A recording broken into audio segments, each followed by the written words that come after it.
썩은 내 육신을 주님이 쓰시려 했네. 죽음의 덫에 걸려있는 몸 주님이 쓰시려 했네. 속죄하는 손 치유하시고 속죄하는 발 치유하셨네. 새 생명 얻은 이 몸 바쳐 주님께 영광 돌리리.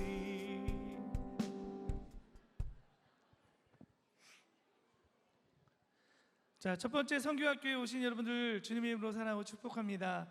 자리는 편한 자리에 앉으시면 되고요. 다시 한번 말씀드리지만 출석 체크는 각 교육자들께서 알아서 하시니까 걱정하지 마시고 출석 체크 안 하셔도 되니까 자리에 앉으시면 편한 자리에 앉으시면 되겠습니다. 오늘 주차 때문에 많이 힘드셨죠, 그렇죠?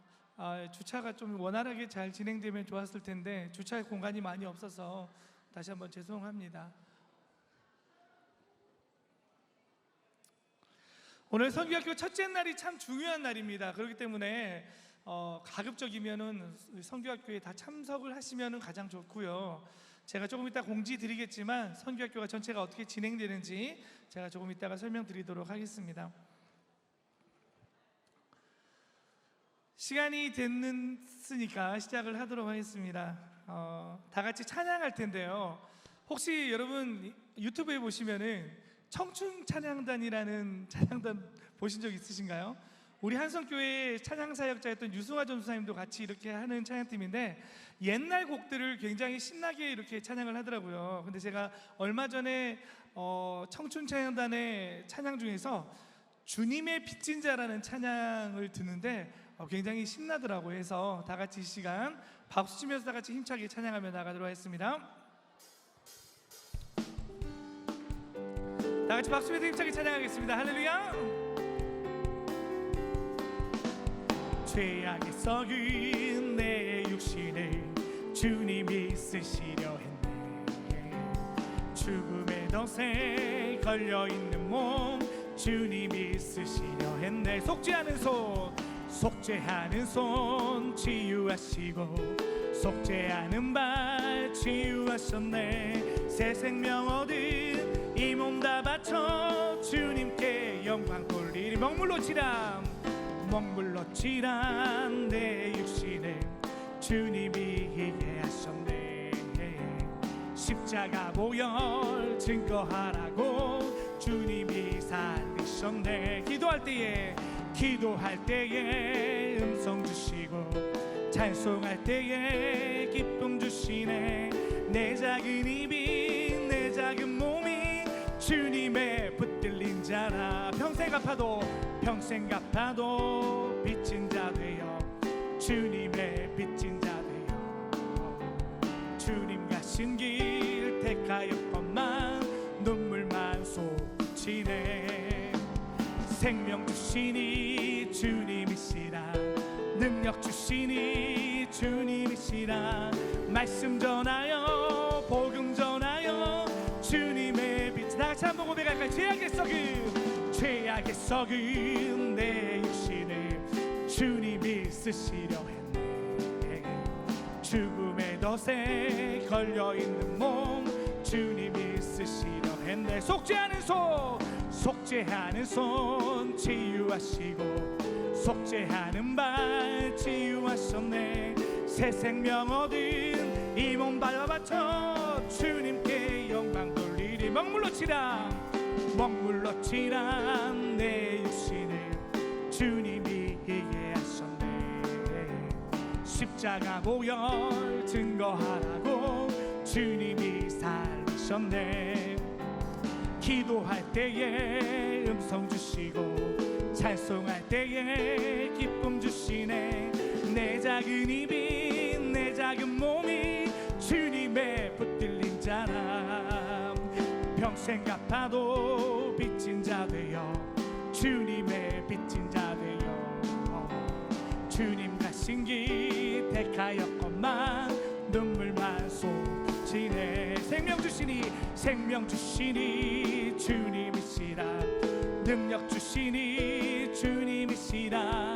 말씀 전하여 복음 전하여 주님의 다시 한번 고백할까요? 평생 갚아도 평생 갚아도 빚진 자 되어 주님의 빚진 자 되어 주님 가신 길 택하였건만 눈물만 쏟아지네 생명 주시니 주님이시라 능력 주시니 주님이시라 말씀 전하여 복음 전하여 다시 한 번만 고백하기로 합니다. 평생 갚아도 평생 갚아도 빚진 자 되어 주님의 빚진 자 되어 주님 가신 길 택하였건만 눈물만 솟구치네 생명 주시니 주님이시라 능력 주시니 주님이시라 말씀 전하여 복음 전하여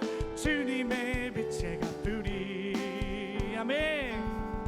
우리에게 생명 주신 이가 예수님이신 줄 믿으십니까?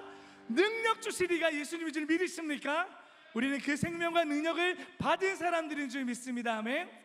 시간 함께 결단하는 마음으로 찬양했으면 좋겠습니다. 주님, 제가 선교자의 마음으로 주님이 보내심을 받은 자의 마음으로 이 자리에 나와 있습니다. 하나님, 나를 보내시고 나를 사용하여 주시옵소서라는 믿음 가지고 시간 찬양 드리며 나가겠습니다.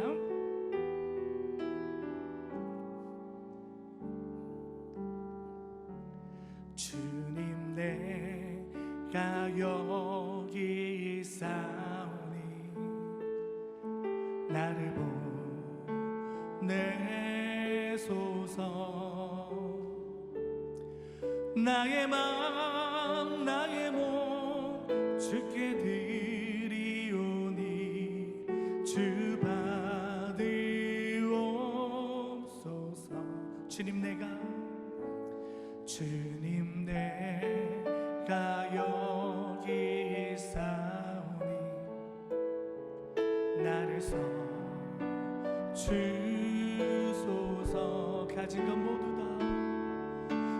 것 모두 다 주께 드리오니 주 받으옵소서. 할렐루야 할렐루야 할렐루야 할렐루야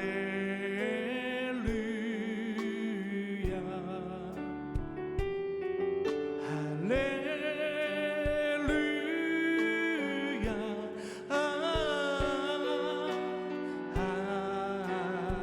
다시 한번 고백하기로 합니다. 주님, 내가 여기 있사오니 주님, 내가 여기 있사오 나를 보내소서. 나를 보내소서. 나의 마음 나의 몸 주께 드리오니 주 받으옵소서. 주님, 내가 여기 있사오니 주님, 내가 여기 있사오 나를 써주소서. 나를 써주소서. 가진 것 모두 다 주께 드리오니 주 받으. 다 같이 믿음으로 고백합시다. 할렐루야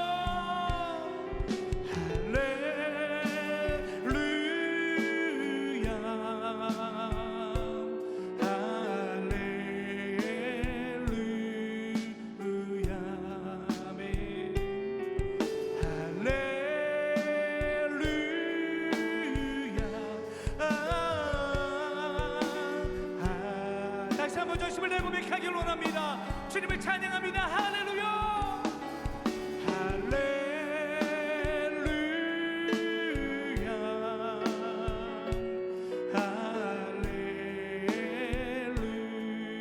할렐루야. 주님을 찬양합니다.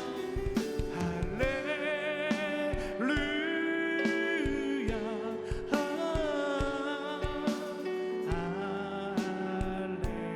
나 무엇과도 주님을 바꾸지 않으리. 나 무엇과도 주님을 바꾸지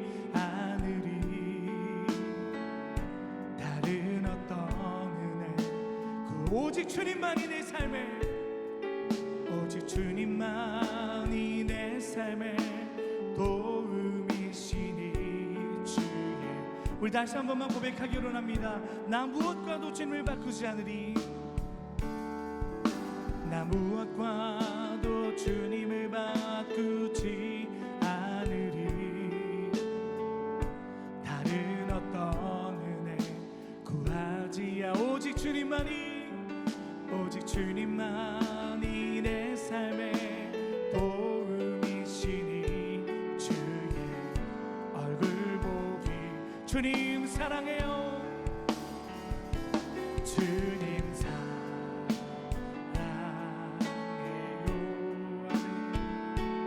온 마음과 정성 다해 아멘. 하나님의 신실한 우리의 온 마음과 정성을 다해 다시 한번 고백하기로 합니다. 주님, 어떤 것과도 주님을 바꾸지 않겠습니다. 나 무엇과도 주님을 바꾸지 여러분의 고백이 되길 원합니다.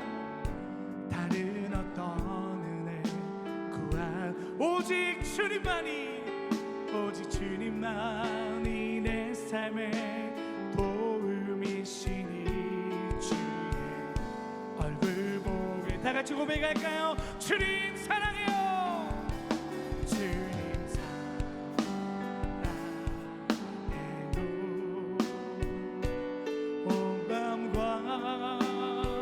정성 다해 하나님의 신실한 친구. 다시 한번 전심을 다해 마지막 고백합시다. 주님 사랑해요. 주님 온 마음과 정성을 다해 하나님의 신실한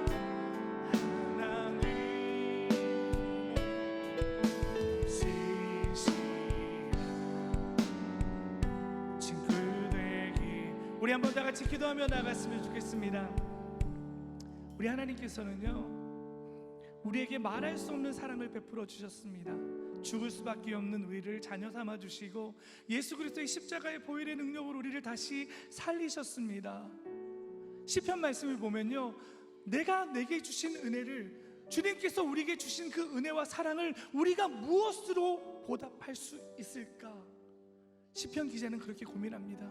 여러분, 우리가에게 주신 그 사랑과 은혜를 우리가 무엇으로 보답할 수 있겠습니까? 복음 전하는 것입니다. 우리는 그 복음 전하는 사명자로 하나님께서 우리를 불러주신 줄 믿습니다. 이 시간 기도하며 나아갈 때, 하나님, 저는 연약합니다. 저는 부족합니다. 그러나 하나님께서 내게 값없이 주신 그 놀라운 사랑을 전하는 자로 나를 사용하여 주시기를 원합니다. 주님, 나를 온전한 도구로 사용하여 주시옵소서. 내 안에 들끓는 복음의 능력이 회복되게 하여 주시고, 그 복음을 전하지 않고는 견딜 수 없는 마음을 나의 심령 가운데에 부어 주시옵소서. 다 같이 주님 한 몸으로 통성으로 기도하며 나가겠습니다. 주여, 주여, 주여. 하나님 아버지 감사합니다. 아버지, 오늘 성교학교 첫째 날로 함께 모여 아버지 우리가 결단하며 나아가길 원합니다. 하나님, 우리에게 주신 그 은혜와 사랑을 우리가 무엇으로 보답할 수 있겠습니까? 예수 그리스도의 십자가의 그 복음을 증거하는 것밖에는 없사오니 주여, 나를 주의 도구로 사용하여 주시옵소서. 정결하고 깨끗한 그릇으로 주님 앞에 쓰임받기를 원하오니 주여, 내 안에 있는 모든 죄악의 사슬이 무너지게 하여 주시고 끊어지게 하여 주셔서 정결한 심령 가지고 주님 주신 사명을 감당할 수 있는 힘을 더하여 주시옵소서. 능력을 더하여 주시옵소서. 나를 온전한 복음 전하는 아버지 나로 사용하여 주시기를 간구하며 기도하며 나아가오니 주여, 내 안에 복음의 열정이 다시금 불같이 일어나는 시간이 되게 하여 주시옵소서. 결단하는 시간이 되게 하여 주시옵소서. 주여 아버지, 하나님 아버지 감사합니다. 오늘도 선교학교 첫째 날 주님 앞에 나와 선교자의 마음을 품기를 원합니다. 하나님, 내가 무엇이건대 나를 이토록 사랑하셔서 나를 자녀 삼아 주셨습니까? 그 은혜와 사랑이 너무나도 커서 하나님, 전하지 않고는 견딜 수 없는 마음을 내 안에 부어주시니 감사합니다. 이번 선교를 통하여서 주님께 빚진 자 되어 그 복음을 증거하는 자로 쓰임받기를 원하오니 내 힘과 내 능이 아닌 오직 성령의 충만함과 그 능력으로 나를 사용하여 주시옵소서. 그렇게 역사하실 주님을 찬양하오며 예수님의 이름으로 감사하며 기도합니다. 하나님 앞에 영광의 박수를 드리겠습니다. 할렐루야.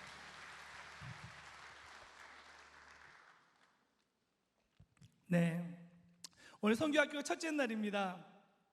여러분, 놀라운 게 뭐냐면요, 저는 우리 한성교회가 정말 복음의 진심인 교회다라고 생각되어지는 게 뭐냐면요, 2025년 와와 횡축을 통해서 진짜 많은 정말 태신자들이 왔고 방문자들이 와서 복음 듣고 한석교회에 등록하는 역사가 일어난 것도 참 대단한데요, 이번에 선교를 몇 명이 지원하신지 아십니까? 지난주까지 해서 921명이 선교를 신청하셨어요. 이거 놀라운 역사 아닙니까? 하나님 앞에 영광의 박수 다시 한번 돌리겠습니다. 저는 그래서 복음의 진심인 우리 한성교회 교육자라는 자부심이 있습니다. 그리고 그 한성교회에서도 전도부와 선교부를 담당하고 있는 목사라는 자부심이 있습니다. 어디 가서도 저는 당당하게 말할 수 있습니다. 우리 한성교회는 본질을 쫓는 교회다라고 말할 수 있습니다. 그 중심에는 오늘 여러분들이 있는 줄 믿습니다. 아멘. 그래서 이번 선교가 정말 하나님이 너무나도 기뻐하시는 선교가 되기 위해서는 우리가 그냥 가서는 안 됩니다. 무장해야 돼요. 무엇으로 무장하느냐? 하나님께서 나를 사용하신다라는 그 확신으로 무장해야 되고, 하나님께서 나를 보내셨다라는 그 확신으로 무장해야 되고, 내가 밟는 모든 땅이 하나님의 놀라운 복음의 역사가 일어나는 땅이 될 것이다라는 확신을 가지고 나아갔으면 좋겠습니다. 그래서 선교학교 첫째 날 너무나도 귀한 시간에 여러분 너무나도 잘 오셨습니다. 드디어 이제 선교의 시즌이 돌아왔습니다. 오늘부터 진행되는 선교학교는요, 총 3번에 걸쳐서 진행이 되어지는데요, 오늘과 그리고 다음 주 금요 성령 집회, 그리고 각별 팀별로 모임하는 팀별 모임에서 이렇게 3번이 되는데요, 오늘 못 오신 분들, 특히 이제 나중에 영상을 보고 독후감을 쓰셔야 되는데, 오늘 못 오신 분들은 다음 주, 그러니까 돌아오는 주에 금요일에는 반드시 현장에 참석하셔야 된다는 것을 기억하셨으면 좋겠습니다. 그래야만이 국내에는 1인당 5만 원의 팀별 지원비가 지원이 되고요, 또 해외 선교는 1인당 10만 원의 지원이 됩니다. 그런데 이렇게 말하면요, 그러면 내가 회비가 국내 선교 30만 원인데 5만 원 지원하면 난 25만 원만 내면 되겠네? 그게 아니고요. 개인한테 지어지는 선교 지원비가 아니라 팀에게 이렇게 지원이 되는 금액입니다. 그런데 여러분, 이번 선교, 우리 한석교의 선교는 개인 사역이 아니라 무슨 사역이다?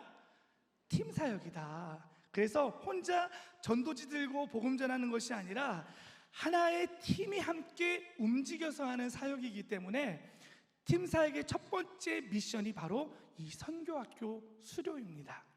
그래서 내가 한 사람 수료함으로 인해서 우리 팀에게 굉장히 큰 도움이 된다는 사실을 기억하시고 꼭 3번 다 수료하시기를 바랍니다. 저는 현재 이제 목회학 박사 공부를 다 마치고요, 지금은 총신대학교 선교대학원에서 선교에 관해서 지금 공부를 하고 있습니다.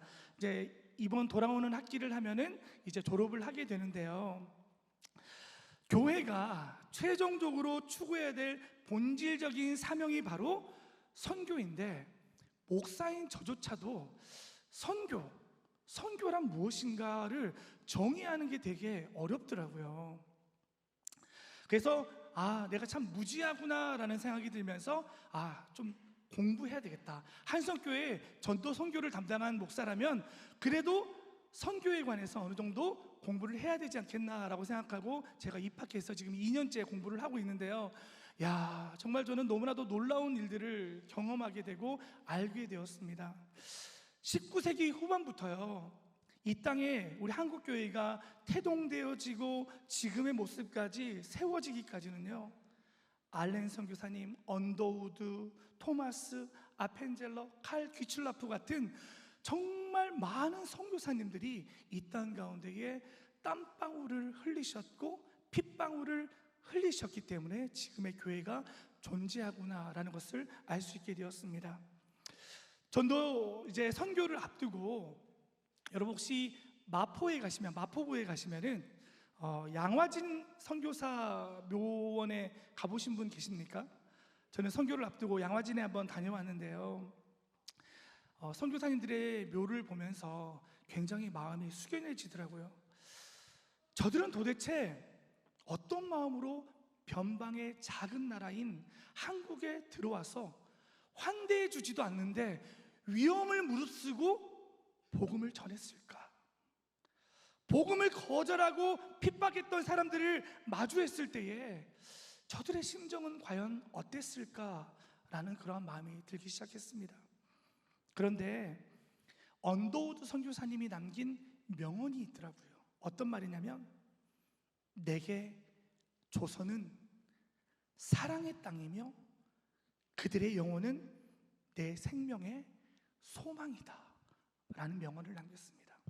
이번 선교를 통해서요, 우리들의 마음속에도요, 완도, 서천, 사천, 구미, 태국, 캄보디아, 필리핀, 이 모든 땅은 나에게 하나님께서 허락하신 사랑의 땅이며 거기에서 만난 영혼들은 우리의 소망이 되어지기를 주님의 이름으로 축복합니다. 이 시간은 긴 시간은 아니지만 선교가 무엇인지에 대한 이론적인 부분을 여러분과 좀 나누고 우리가 어떤 마음의 자세로 선교에 임해야 되는지를 짤막하게, 원래는 이 선교학교가 3박 4일을 했으면 좋겠어요. 막 진짜 이렇게 1박 2일 캠프 가서 막 이렇게 했으면 좋겠는데 그건 제 소망이고 1시간 짧은 시간이지만 그래도 나눌 때에 선교란 이런 것이구나, 성경에서 선교는 이렇게 나타내고 있구나 라는 것들을 깨닫는 시간이 되었으면 좋겠습니다. 그럼 먼저 여러분이 생각하는 선교란 무엇입니까? 자, PPT를 보시면요, 선교라는 말은 보내다, 파송하다라는 뜻을 가진 라틴어 미시오라는 단어에서 유래했습니다. 즉 하나님께서 사람을 세상에 보내시는 사명을 뜻하는 것입니다. 그러니까 선교는 하나님께서 세상을 구원하시기 위해서 사람을 보내시는 하나님의 구속 사역에 동참하는 것이다 라는 것이죠. 그렇다면 성경에서 이런 선교에 대해서 어떻게 기록하고 있는지를 한번 살펴보도록 하겠습니다. 먼저 대표적으로 선교가 지상 명령이다라는 것을 기록하고 있는 말씀인데요, 우리가 너무나도 잘 알고 있는 말씀입니다. 마태복음 28장 18절에서 20절의 말씀을 다 같이 한번 큰 소리로 읽도록 하겠습니다. 시작. 예수께서 나와 말씀하여 이르시되 하늘과 땅의 모든 권세를 내게 주셨으니 그러므로 너희는 가서 모든 민족을 제자로 삼아 아버지와 아들과 성령의 이름으로 세례를 베풀고 내가 너희에게 분부한 모든 것을 가르쳐 지키게 하라. 볼지어다 내가 세상 끝날까지 너희와 항상 함께 있으리라 하시라. 아멘. 예수님께서 부활하신 후에 제자들에게 주신 지상 명령인데요, 이 말씀은요, 지금 시대를 살아가고 있는 우리에게도 동일하게 위임된 하나님의 명령, 곧 우리의 사명이라는 사실을 여러분 반드시 기억했으면 좋겠습니다. 그리고 마가복음 16장 15절의 말씀을 다 같이 한번 읽어보겠습니다. 다 같이 큰 소리 읽겠습니다. 시작. 또 이르시되 너희는 온 천하에 다니며 만민에게 복음을 전파하라. 아멘. 너희는 어디로 가라? 온 천하. 온 천하는 뭘 뜻하는 것입니까? 모든 사람, 모든 나라, 모든 민족을 뜻하는 것이며 무엇을 전파하라고 말씀하고 있습니까? 복음을. 여러분이 생각하는 복음은 무엇입니까? 예수 그리스도만이 유일한 우리의 구원자가 되시고 생명이 되시고 소망이 되신다는 사실을 전파하라는 것입니다. 이것이 굿뉴스, 구원의 기쁜 소식인 복음이라는 사실입니다. 그러니까 우리 한성교회는요, 이번에 올해에 국내 18곳 그리고 해외에 12곳으로 갑니다. 온 천하를 다니면서 우리가 무엇을 해야 되겠습니까? 뭘 전해야 합니까? 복음. 그들이 복음을 선포되는 자리로 우리가 현장에 가서 사람들을 막 초청할 때에 그들이 복음이 선포되는 자리로 초청하고 틈만 나면 내가 만난 예수님을 자랑하고 복음을 전하는 것이 바로 선교의 본질적인 사명이라는 사실을 우리가 절대로 잊어서는 안 될 것입니다. 오늘날 많은 한국교회에 선교를 가시는 분들, 단기 선교를 가시는 분들이 어떤 식으로 선교를 진행하냐면요, 단순하게 현지에 가서 노후된 시설을 보수해주고 준비된 공연을 보여주고 먹을 것을 나눠주는 피딩 사역과 같이 마치 어떤 NGO 단체에서 파송된 것처럼 그렇게 자원봉사같이 선교를 진행하는 곳이 참 많이 있습니다. 물론 그런 수단 자체가 잘못된 것이다라고 폄하하고 싶지는 않습니다. 그러나 결국에는 그 영혼들, 예수님을 믿지 않은 영혼들을 복음의 자리로 초청해서 그들에게 생명의 복음을 들려줌으로써 그들이 복음으로 인해서 새 생명을 얻게 되는 것, 그것이 선교의 주된 목적이라는 사실을 여러분 지금 이 순간부터 우리의 마음 심령 가운데 각인시켜야 될 줄로 믿습니다. 한번 따라할까요? 나를 선교지에 보내신 이유는 복음을 전하기 위함이다. 다시 한번, 복음을 전하기 위함이다. 주먹을 한번 불끈 쥐고 말할까요? 나는 복음의 사명자다. 여러분, 불끈 쥐어야 돼요. 이렇게 그냥 쥐면 안 되고. 오늘 이 선교학교는 우리가 전쟁에 나가기에 앞서서 전투를 배우는 시간이라고 생각하시고, 나는 복음의 사명자다. 아멘. 우리 옆 사람 보십시오. 다 복음의 사명자로 이 자리에 모여 있는 것입니다. 그렇다면 우리가 복음을 전해야 되는 이유가 무엇입니까? 왜 복음을 전해야 하는 것입니까? 단순하게 지상 명령이라서? 물론 맞습니다. 로마서 10장 13절에서 15절의 말씀을 다 같이 한번 읽겠습니다. 로마서 10장 13절에서 15절 시작. 누구든지 주의 이름을 부르는 자는 구원을 받으리라. 그런즉 그들이 믿지 아니하는 이를 어찌 부르리요? 듣지도 못한 이를 어찌 믿으리요? 전파하는 자가 없이 어찌 들으리요? 보내심을 받지 아니하였으면 어찌 전파하리요? 기록된 바 아름답도다 좋은 소식을 전하는 자들의 발이여 함과 같으니라. 아멘. 여러분, 복음은 차별 없이 모든 사람에게 열려 있습니다. 그런데 말씀을 보니까요, 누군가 보내심을 받아서 전파하지 않으면 사람들이 복음을 들을 수도 없고, 복음을 듣지 못하면 하나님을 믿을 수도 없고, 믿지 않으면 주의 이름을 부를 수도 없고, 결국에는 구원에 이를 수 없다라는 것이 로마서 10장 13절에서 15절이 말하는 핵심 내용인 것입니다. 그렇다면 우리들은 보내심을 받은 자들이기 때문에 오늘 이 자리에 있는 것입니다. 여러분, 내가 내 의지로, 여러분의 의지로 선교를 지원했다라고 생각하지 마시기 바랍니다. 크리스찬들 중에서 가장 잘하는 착각이 뭐냐면, 내가 하나님을 선택하고 믿었다라고 생각하는 사람들이 참 많이 있습니다. 그러나 그것은 착각입니다. 우리가 하나님을 선택한 것이 아니라 하나님께서 우리를 선택하시고 택하시고 믿게 하셨고 예배의 자리에 허락하여 주신 줄 믿으시기 바랍니다. 그런 넓은 의미에서 보자면요, 여러분이 이번 단기 선교에 지원한 것도 내가 한번 해볼까? 내가가 주체가 되는 것이 아니라 하나님께서 여러분 한 사람 한 사람을 부르시고 택하시고 그 선교지로 보내셨다라는 사실을 여러분 반드시 믿으시기를 바랍니다. 이게 흔들리면 안 돼요. 내 의지로 한다고 생각하시면 안 된다는 것입니다. 하나님의 부르심을 받은 자들입니다. 옆 사람에게 한번 말할까요? 당신은 하나님의 보내심을 받은 자입니다. 아멘.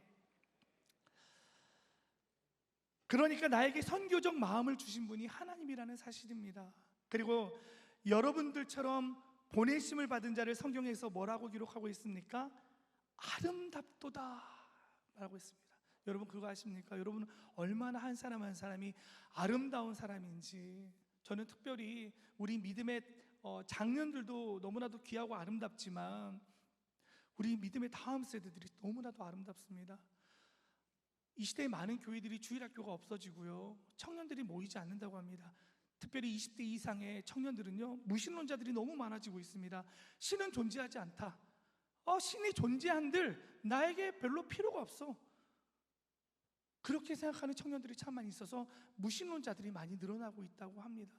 그래서 많은 교회들이 주일학교에 대한 고민과 청년들에 대한 고민이 있는데요, 저는 우리 금요 성령 집회도 그렇고 주일도 보면 우리 믿음의 차세대들과 청년들이 너무나도 사랑스럽고 아름답게 보이는데, 우리 하나님 보시기에는 얼마나 아름다운 존재들입니까? 그렇다면 우리 기존 우리 믿음의 세대들이 이 차세대와 청년들을 좀 지원해주고 믿어주고 밀어주고 땡겨줘야 되는 거예요. 많이 기도해줘야 되고요, 그리고 또 많이 칭찬해줘야 되고요. 볼 때마다 좀 칭찬해줬으면 좋겠어요. 금요일날 그 저녁에 학교 갔다가 금요 성령 집회 오는 거 쉽지 않거든요. 그리고 방학 때 다들 놀러 가기 바쁘고 막 자기 하고 싶은 일 하기 바쁜데 선교에 지원해서 선교 가겠다고 한 친구들 얼마나 여러분 아름답습니까? 우리 선교학교 마치고 돌아갈 때 믿음의 세대들 보고 칭찬해 줬으면 좋겠습니다. 아름답다, 너 참 아름답다라고 칭찬해 줬으면 좋겠습니다. 그리고 우리 믿음의 다음 세대인 청년들과 차세대는 우리 기성세대들 어르신들을 보고 뭐라고 해야 될까요? 저보다 더 아름답습니다 라고 얘기해요. 한번 할까요? 우리 차세대를 보고 한번 아름답다고 하죠. 너 참 아름답다. 집사님, 권사님, 장로님이 더 아름답습니다 해야지. 네, 우리는 참 아름다운 사람들이 모여 있습니다. 그런데 이렇게 보내심을 받은 아름다운 사람이 되기 위해서는요, 하나님의 선교적인 마음을 우리가 품어야 될 줄로 믿습니다. 에스겔서 33장 11절의 말씀을 다 같이 한번 읽겠습니다. 시작. 주 여호와의 말씀이니라. 나의 삶을 두고 맹세하노니 나는 악인이 죽은 것을 기뻐하지 아니하고 악인이 그의 길에서 돌이켜 떠나 사는 것을 기뻐하노라. 우리 하나님은 죄인의 심판과 멸망을 기뻐하시는 분이 아니십니다. 오히려 한 영혼이 죄에서 돌이켜서 생명을 얻을 때에 기뻐하시는 줄 믿습니다. 하나님의 본심은 심판이 아니라 구원과 회복이라는 사실을 우리가 알 수가 있습니다. 이 말씀에는요, 하나님의 열방을 향한 구원의 마음과 즉 선교의 마음이 담겨져 있는 말씀입니다. 이 선교에 임하기 전에 우리는 이 하나님의 마음을 품었으면 좋겠습니다. 나를 통해서, 우리 선교팀을 통해서 한 영혼이라도 죄악의 길에서 벗어나서 돌이켜서 구원받는다면 우리의 시간과 들여지는 물질과 우리의 열정과 땀방울은 헛되지 않은 게 될 줄로 믿습니다. 여러분 반드시 기억하셔야 됩니다. 선교 현장에 가서 전도지를 한 장 나누더라도 지금 지나가는 저 영혼을 향한 그 애타는 하나님의 마음을 품고 전달할 때의 역사는 이루어질 줄 믿습니다. 그냥 아무 생각 없이 그냥 전도지 왜 이렇게 많이 줬어? 이거 언제 다 돌려? 자, 지나간 사람한테 막 뿌리기 식으로 막 돌리는 이런 마음이 아니라 지나간 사람 저 영혼도 구원받아야 되는데 저 영혼도 구원받아야 되는데 이런 기도하는 마음으로 전할 때의 역사가 나타난다는 것입니다. 그래서 그 복음의 놀라운 그런 역사를 좀 경험하는 선교가 되었으면 좋겠습니다. 지금 당장 여러분 풍성한 열매가 여러분이 갔을 때에 풍성하게 열매가 맺혀지지 않더라도 우리가 외친 복음이 마중물이 되어서요, 훗날 그 영혼들을 어떻게 변화시킬지 모릅니다. 우체통에 무심코 놓던 그 전도지 한 장을 통해서 자살을 생각했던 사람이 그 전도지 보고 나도 한번 마지막으로 교회 한번 가볼까 해서 예수님 믿고 변화된 인생이 있고요. 우리 한석교회는 몽골 선교를 가잖아요, 그렇죠? 겨울마다 몽골 선교 가는데요. 제가 저번에 몽골 선교 가서 어떤 말을 현지 목사님이 하시냐면, 한석교회 선교팀이 오고 난 다음에 그 가정에 복음을 전했는데 그 가정이 당장 오진 않은데 2년 뒤에 얼마 전에 우리 교회에 와서 예배를 드렸다라는 말을 들었을 때는요, 가슴이 굉장히 뭉클해지고 사명감이 생기더라고요. 지금 당장 우리가 가서 뭐 국내 선교 같은 경우에는 주일까지 끼어 있잖아요. 현장에 가서 전도하고 초청을 했는데 주일 딱 됐는데 오늘 몇 명이 나올까? 최소한 뭐 그래도 한 2~30명은 오지 않겠어? 막 들뜬 마음으로 기다리고 있는데 한 명이 다 왔어. 그러면 에게 한 명 왔어? 우리가 3박 4일 동안 그렇게 애쓰고 막 땀 흘렸는데 한 명 왔어? 에이, 이번 선교 망했네. 이런 생각 안 하셔야 되는 거예요, 여러분. 한 영혼이 왔어. 야, 그래도 그래, 한 영혼이, 또 한 영혼이 오지 않더라도 우리가 뿌린 그 전도지와 그리스도의 사랑을 통해서 반드시 언젠가는 그 영혼들이 하나님 만나게 될 거야 라는 그런 믿음을 가지시고 끊임없이 기도해 줬으면 좋겠습니다. 아멘. 제가 이제 마지막으로 한 가지만 말하고 이제 저는 마지막이 아니네요. 10가지 지침이 남았기 때문에 마지막은 아니고 왜 이렇게 빨리 마치나 다들 생각하셨겠죠, 그렇죠? 빨리 맞추고 싶어요, 저도. 얼마 전에 탄자니아에서 사역하시는 선교사님에게 이렇게 카톡이 왔는데 저는 이 선교사님 부부를 보면 정말 하나님의 마음을 품고 사역하시는 분들이다라는 생각이 듭니다. 왜냐하면 몇 년 전에 이 선교사님 부부의 아내 선교사님, 그러니까 아내 선교사님이 현지에서 길을 지나가다가 차에 치였습니다. 근데 생각보다 너무 심각한 상태여가지고 온몸이 다 으스러지는 교통사고가 현장에서 났습니다. 그 선교사님은 자리에서 일어설 수도 없었습니다. 왜냐하면 뼈가 다 부러지고 완전 부서지고 피가 막 나는데 일어설 수가 없는 거예요. 여러분, 이런 큰 사고가 눈앞에서 났다면 빨리 사람부터 구해야 되는 게 정상적인 사고방식이 아닐까요? 그런데 현지 사람들이 그 교통사고 현장을 목격하면서 제일 먼저 했던 행동이 있습니다. 뭘까요? 그 여자 선교사님이 쓰러져 있는데 그 선교사님이 흘린 그 가방에서 지갑을 꺼내고 휴대폰을 꺼내서 막 사람들이 그걸 서로 쟁탈하려고 가져가서 도망가기 바쁘다라는 거예요. 얼마나 여러분 이게 상식 이하의 어떤 그런 행동입니까? 어떻게 그런 행동을 할 수 있을까요? 그런데 이제 사모님이 이제 도저히 현지에서 수술할 수 있는 상황이 안 됩니다. 그런 의학적인 그게 형편이 안 돼서 국내로 빨리 이송을 해서 이제 수술을 하고 이제 생명에 지장이 없게 지금은 회복이 되셨는데요. 그런데 저 같으면요, 그런 사람들이 있는 곳에 다시는 가고 싶지 않을 것 같아요. 정이 떨어진다라는 말이 있잖아요. 야, 내가 자칫한테 어떻게 해줬는데 만정이 떨어질 것 같은데요. 내가 죽어가는데 나를 외면한 그 사람들이 예수님을 모른 채 죽든지 말든지 그냥 저는 신경 안 쓸 것 같은데, 그러한 마음이 들 것 같은데, 근데 이 선교사님 부부는요, 또다시 회복되자마자 탄자니아에서 자신의 모든 것을 쏟아내면서 또 그 영혼들, 한 영혼들이 변화되기를 위해서 애쓰면서 선교 사역을 감당하고 있다는 것입니다. 우리가 여러분 이 정도는 아니지만 예수님을 모른 채 믿지 않고 죽어가는 영혼들을 향한 이런 애타는 마음이 있는 선교가 되었으면 좋겠습니다.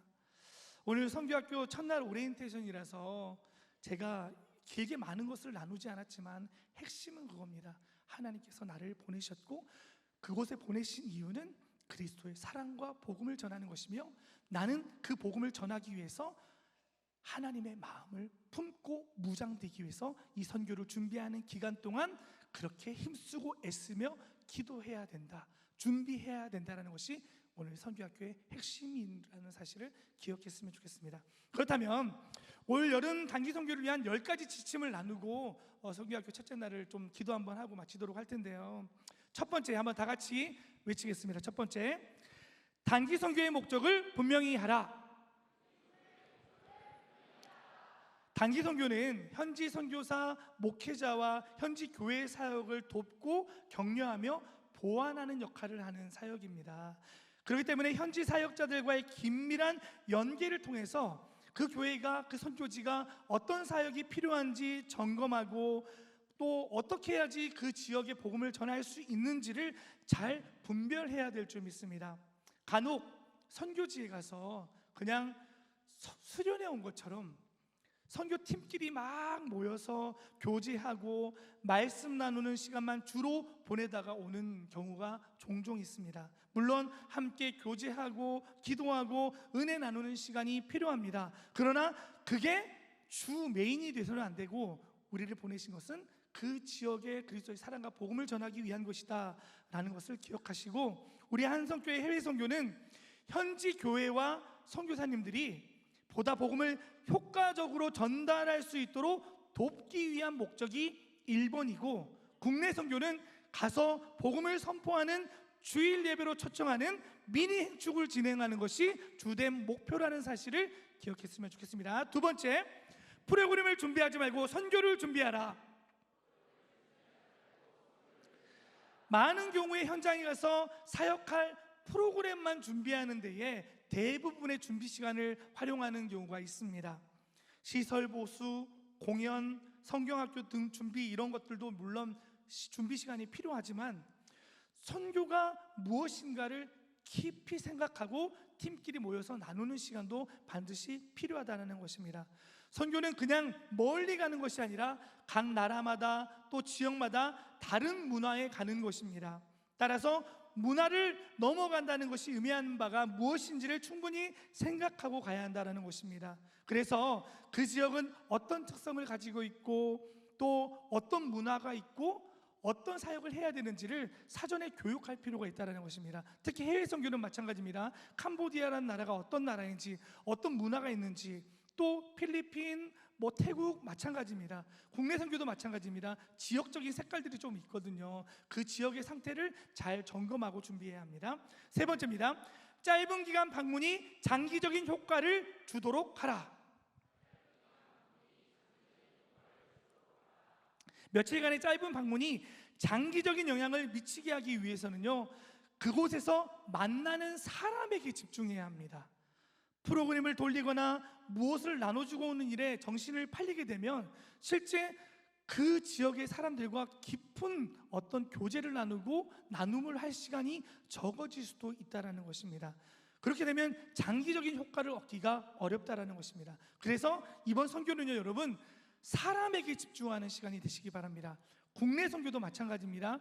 마을을 돌면서 전도지 나눌 때에 마을 슈퍼 앞에 앉아있는 어떤 분이 계신다면 계속 가서 만나고 대화하고 무슨 일이 있는지 막 나누면서 그분의 얘기를 들어주고 경청해주고 공감해주고 마침내 주일 예배에 초청할 수 있도록 끊임없이 사람에게 집중하는 사역에 나아갔으면 좋겠습니다. 국내 선교 같은 경우에는 여러분, 비교적 작은 마을에 이렇게 많은 인원들이 가잖아요. 우리 답사 다녀오신 분들은 알겠지만, 목사님 답사를 가봤는데 우리 선교팀 앉을 자리도 없던데 마을이 별로 안 커. 근데 이렇게 많은 인원들이 가도 될까라는 그러한 생각을 할 수도 있습니다. 그런데 그 작은 마을에 이렇게 많은 인원이 간다는 것은 또 반대로 생각하면 어떤 장점이 있습니까? 한 사람 한 사람에게 집중할 수 있는 시간이 그만큼 많다라는 사실을 기억하시고 끊임없이 3박 4일 동안 관계 맺기 하고 주일에 찾아와서 예배에 올 수 있도록 그렇게 사람에게 관심을 가지시기 바랍니다. 네 번째, 가르치러 가지 말고 배우러 가라.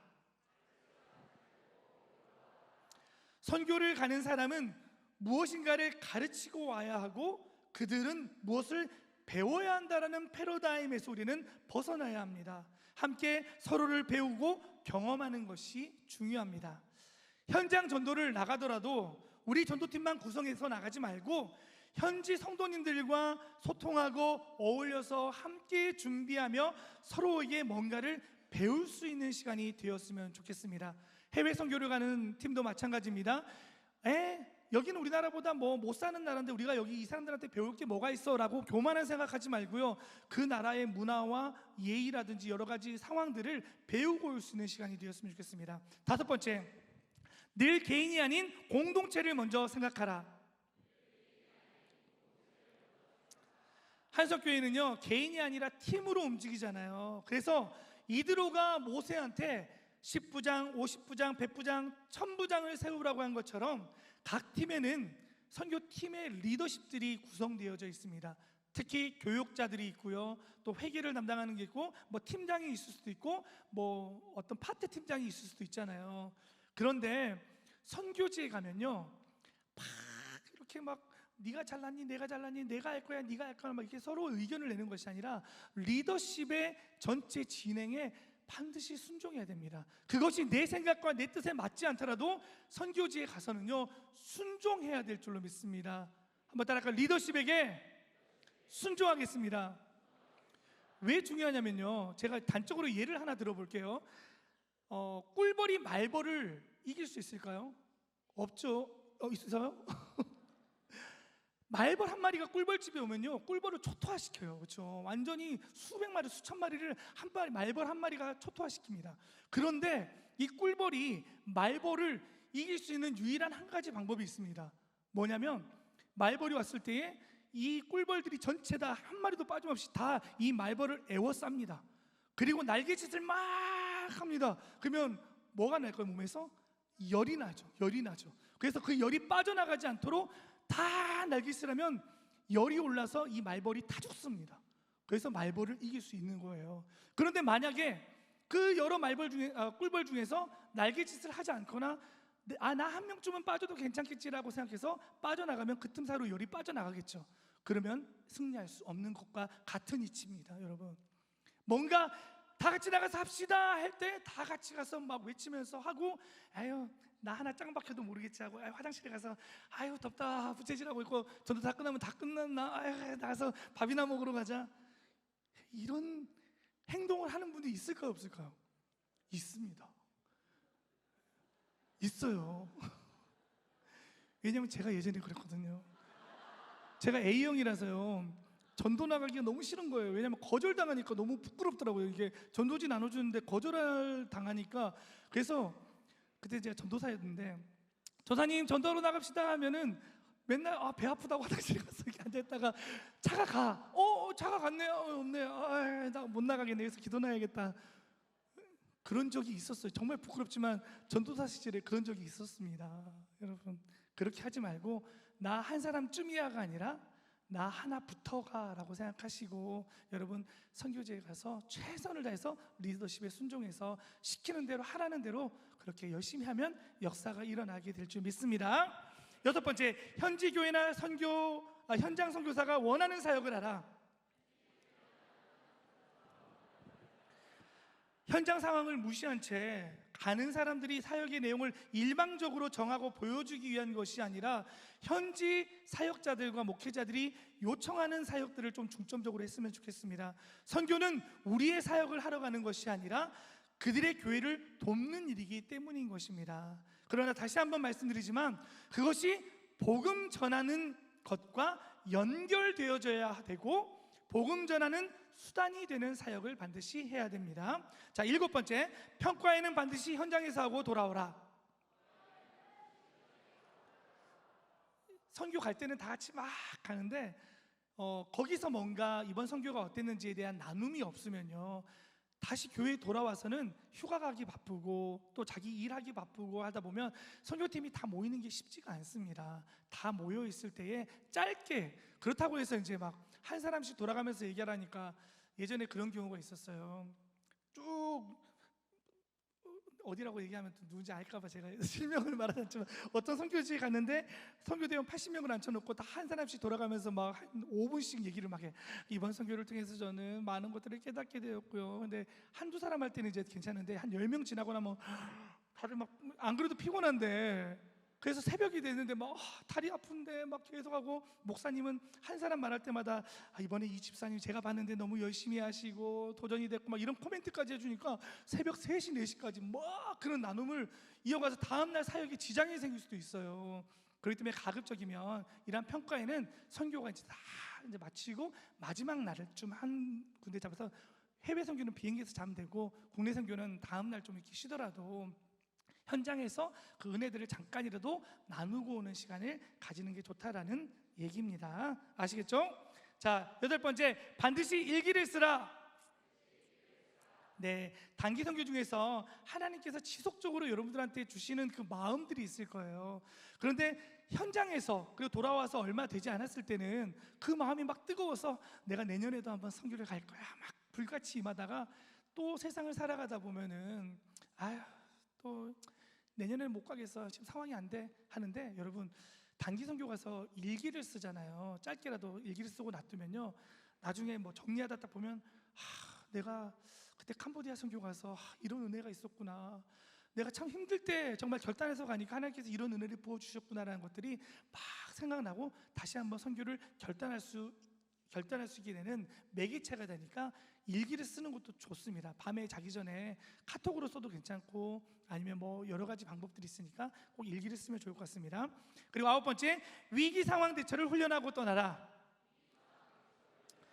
선교 현장에 가면 예기치 못한 일들이 일어나게 됩니다. 그래서 각 팀마다 반드시 구급 대원을 한 명씩 이렇게 좀 선정해 놓기 바랍니다. 그래서 구급 약들도 잘 챙겨 가시고, 특별히 해외 선교를 나가다 보면 어떤 일이 일어나게 될지 모릅니다. 막 현장에 가서 교통사고가 일어날 수도 있고 어디에 접질러 가지고 넘어져서 고립될 수도 있고 여러 가지 상황들이 있으니까, 그러한 위기 상황이 임했을 때 어떻게 대처해야 되는지를 각 선교지에 따라서 반드시 우리 교육자분들 뿐만 아니라 한 명을 정해서 내가 다쳤을 때, 내가 위험에 처했을 때 어떻게 해야 될지 그 매뉴얼을 구체적으로 반드시 선교 떠나기 전에 3번째 선교학교 날에 그것들을 좀 나누었으면 좋겠습니다. 반드시 나눠주시기를 바랍니다. 그래서 한 명도 다치거나 뭐 불의의 사고가 나지 않도록 그렇게 만전을 기해 주시면 감사하겠습니다.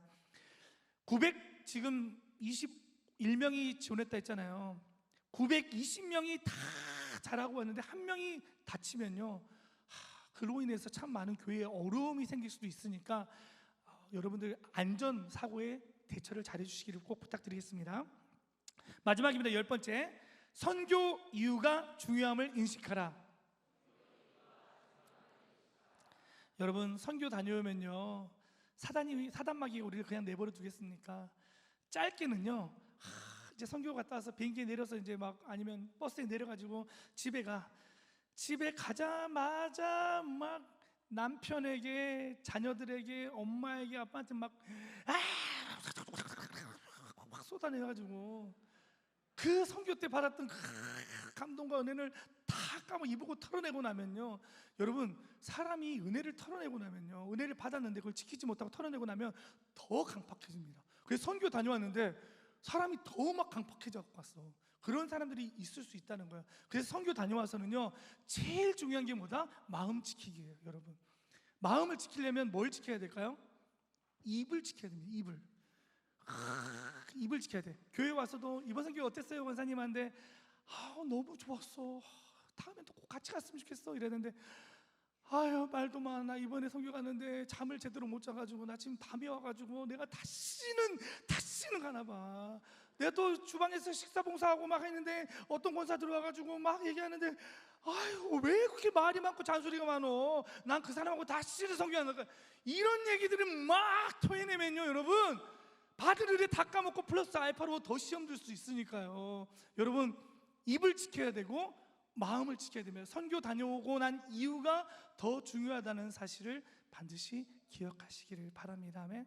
여러분 너무나도 잘 알고 있는 일이지만 그래도 한 번쯤은 또 짚고 넘어가야 되는 부분이라서 선교학교 첫째 날에 그렇게 잠시 나눴습니다. 시간이 벌써 다 됐어요. 이제 3시 되면 또 마쳐야 되니까요. 근데 여러분 이번 선교 어떤 마음으로 신청하셨습니까? 어떤 마음이든지 간에 옆 사람이 한번 뭐 같이 가자, 주변에서 가자 해서 마지못해 가신 분들이 있을 수도 있잖아요. 그런데요, 여러분 마음을 고쳐 먹기를 바랍니다. 뭐냐면 하나님께서 여러분을 부르신 것입니다. 아멘. 그리고 하나님께서 여러분을 사용하실 것입니다. 그리고 그 선교지에서 놀라운 일을 행하실 것입니다. 그리고 그 일을 여러분을 통해서 행할 때에 여러분의 삶 가운데에, 선교 이후에 여러분의 삶 가운데 놀라운 하나님의 복을 예비하신 줄로 믿으시기를 바랍니다. 아멘. 기대하는 만큼 역사는 일어납니다. 우리 다 같이 찬양하며 나갈 때 찬양하고 한번 뜨겁게 한번 기도했으면 좋겠습니다. 결국에는 주님이십니다. 우리의 인생의 삶을 돌아보면요, 신앙생활하는 것도 그렇고 삶을 살아가는 것도 그렇고 선교에 가서 뭐 행하는 모든 것도 다 결국에는 주님께서 우리를 사용하시는 주님의 은혜 가운데서 살아가고 있음을 고백합니다. 그런 마음으로 이 시간 찬양하고 기도했으면 좋겠습니다.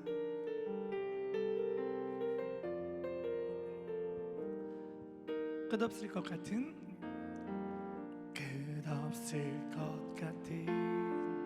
무거운 내 삶에 주님의 뜻이 어디 있을까? 반복된 내 삶에 소망이 있을까? 매 순간 은혜가 필요하네. 시간이 흘러 돌아보니 결국엔 주님이셨네. 아멘.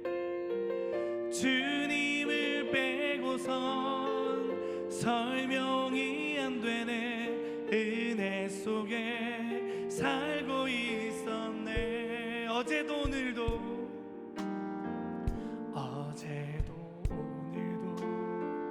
죄 많은 내 삶에 주님의 뜻이 어디 있을? 다시 주님 앞에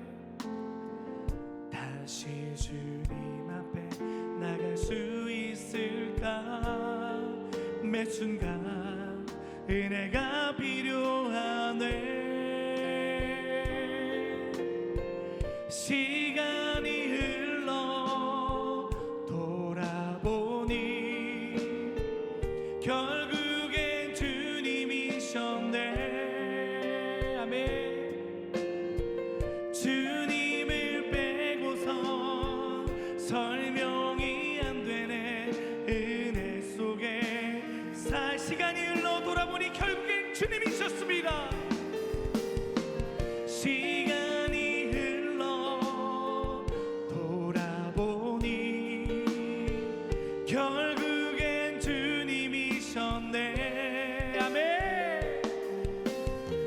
주님을 빼고선 설명이 안 되네. 우리 한 번만 더 고백하기로 합니다. 시간이 흘러 돌아보면 모든 것이 하나님의 은혜였습니다. 시간이 흘러 돌아보니 결국엔 주님이셨네. 주님을 빼고선 설명이 안 되네. 은혜 속에 두 손 높이 들고 찬양할까요? 벽대를 향하여, 벽대를 향하여 그리스도 예수 안에서 부름의 상을 위하여 달려가노라. 이전에 있는 것은 모두 잊어버리고 앞에 계신 그리스도. 다시 한번 고백할까요? 주님 주신 벽대를 향하여, 벽대를 향하여 그리스도 예수 안에서 부름의 상을 위하여 달려가노라. 이전에 있는 것은 모두 잊어버리고 앞에 계신 그 한 번만 더 간절한 마음으로 고백하기로 합니다. 벽대를 향하여, 벽대를 향하여 그리스도 예수 안에서 부름의 상을 위하여 달려가노라. 이전에 있는 것은 모두 잊어버리고 앞에 계신 그리스도께로 한번 기도했으면 좋겠습니다. 하나님, 이번 선교의 시간을 그냥 보내지 않겠습니다. 하나님 믿습니다. 내가 이 선교를 선택한 것이 아니라 하나님께서 나를 택하고 부르시고 보내어 주신 줄로 믿습니다. 하나님, 환경과 상황으로 인해서 선교를 참석하지 못하는 일이 일어나지 않도록 기도로 무장하겠습니다. 마음을 끝까지 지키겠습니다. 최선을 다해서 준비하겠습니다. 하나님, 나를 사용하여 주시옵소서. 나를 통하여서 하나님의 복음이 선포되게 하여 주시옵소서. 아름다운 열매가 맺혀지는 시간들이 되게 하여 주시옵소서. 다 같이 선교를 위해서 주님 한 몸으로 기도하겠습니다. 주여,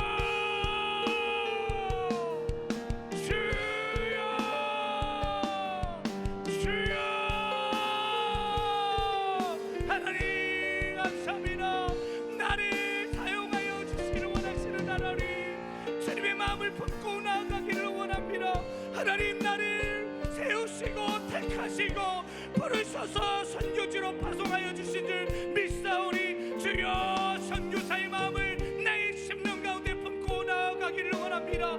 아버지여, 이번 선교를 결단하고 수많은 어려움들이 있을 수 있습니다. 환경과 상황 가운데에 선교를 가지 못하게 막는 악한 마귀 세력들이 있을 것입니다.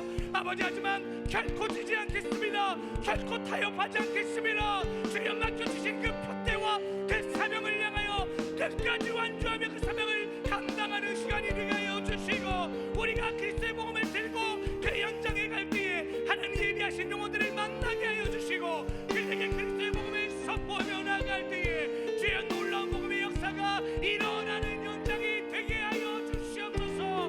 나를 사용하여 주시옵소서. 나를 온전한 도구로 보내 주시옵소서. 주여,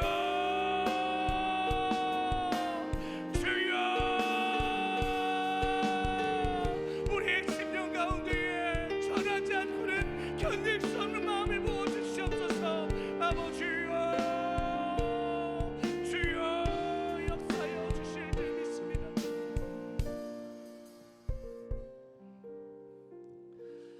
하나님 아버지, 감사합니다. 오늘도 우리를 불러주셔서 말씀을 나누게 하시고, 또한 선교에 가서 우리가 추구해야 될 방향성에 대해서 나누었습니다. 하나님, 감사합니다. 나를 사용하여 주시니 감사합니다. 저는 여전히 부족하고 연약합니다. 하나님, 신청은 했지만 제가 과연 거기에 가서 하나님의 복음을 전할 수 있겠습니까? 그런 나약한 마음이 들 때도 있습니다. 하지만 저는 믿습니다. 하나님께서 나에게 능력을 더하여 주실 줄 믿습니다. 사모하는 마음이 있을 때에, 우리가 하나님 앞에 나아가려는 몸부림을 칠 때에 그 연약한 나를 하나님께서 사용하여 주실 줄 믿습니다. 그리고 놀라운 복음이 선포되는 그 자리에 그리스도의 아름다운 열매가 풍성히 맺혀지게 될 것입니다. 이번 선교를 통해서 하나님의 놀라운 역사를 경험하는 우리 한성교회 여름 단기 선교가 되게 하여 주시옵소서. 안전사고가 일절 일어나지 않도록 주님 눈동자와 같이 우리를 지켜 보호하여 주시옵소서. 주님 홀로 영광받아 주시옵소서. 예수님의 이름으로 감사하며 기도 올립니다. 하나님 앞에 영광의 박수 올려드리겠습니다. 할렐루야. 이제 광고만 하고 마치도록 하겠습니다. 오늘 선교학교 첫날에 참석해 주셔서 너무나도 감사하고요. 여러분들 아직 2번이 더 남았습니다. 돌아오는 금요일에 금요 성령 집회에 오셔서, 그리고 또 미리 오셔서 팀별끼리 모임하셔도 되고요. 팀끼리 이제 카톡방을 하나 만들어 주시기 바랍니다. 오늘 이후에 단체 카톡방을 만들어서 소통을 해주시고요. 마지막 3번째 선교 모임은 팀별로 진행되어지니까요, 우리 교육자들께서, 각 선교팀 교육자들께서 잘 안내를 해드릴 것입니다. 그래서 3번의 선교 학교를 통해서 여러분들 무장되어지는 시간이 되기를 축복합니다. 여러분 잘할 수 있겠죠? 지금 제가 이제 마지막으로 주먹을 한번 불끈 쥐고, 제가 2025년 한석교회 단기 선교 하면 다 같이 화이팅! 하고 마치도록 하겠습니다. 자, 잘하셔야 됩니다. 2번 하지 않게. 2025년 한석교회 하기 단기 선교 화이팅! 하나님 앞에 영광의 박수 올려드리겠습니다.